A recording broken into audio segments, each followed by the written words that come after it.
Hebrews 12. Wherefore, seeing we also are compassed about with so great a cloud of witnesses, let us lay aside every weight, and the sin which doth so easily beset us, and let us run with patience the race that is set before us, looking unto Jesus, the author and finisher of our faith, who for the joy that was set before him endured the cross, despising the shame, and is set down at the right hand of the throne of God.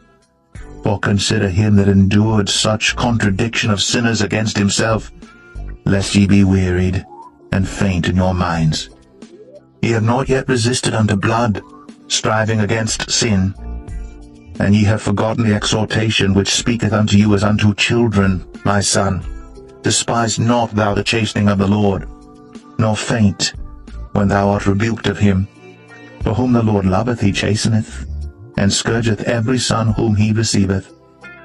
If ye endure chastening, God dealeth with you as with sons. For what son is he whom the Father chasteneth not?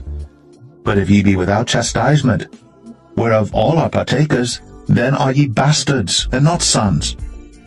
Furthermore, we have had fathers of our flesh which corrected us, and we gave them reverence. Shall we not much rather be in subjection unto the Father of spirits and live?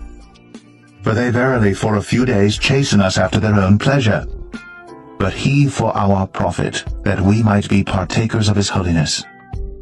Now no chastening for the present seemeth to be joyous, but grievous. Nevertheless afterward it yieldeth the peaceable fruit of righteousness unto them which are exercised thereby. Wherefore lift up the hands which hang down, and the feeble knees, and make straight paths for your feet, lest that which is lame be turned out of the way, but let it rather be healed. Follow peace with all men, and holiness, without which no man shall see the Lord. Looking diligently lest any man fail of the grace of God, lest any root of bitterness springing up trouble you, and thereby many be defiled.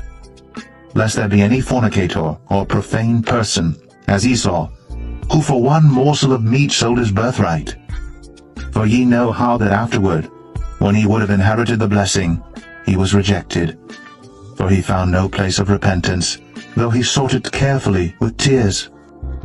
For ye are not come unto the mount that might be touched, and that burned with fire, nor unto blackness and darkness and tempest, and the sound of a trumpet, and the voice of words, which voice they that heard entreated that the word should not be spoken to them any more.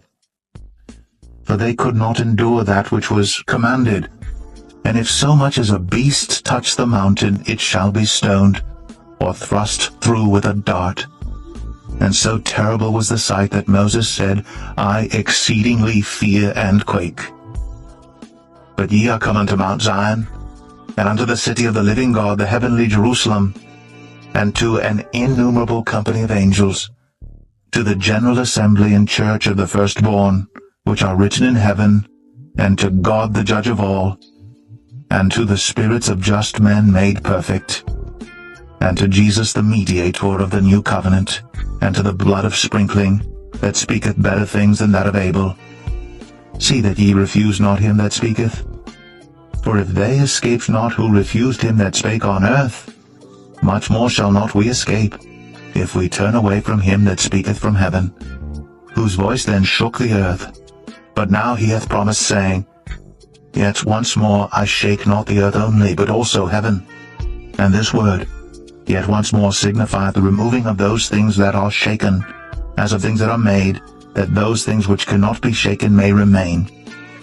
Wherefore we, receiving a kingdom which cannot be moved, let us have grace, whereby we may serve God acceptably, with reverence and godly fear. For our God is a consuming fire.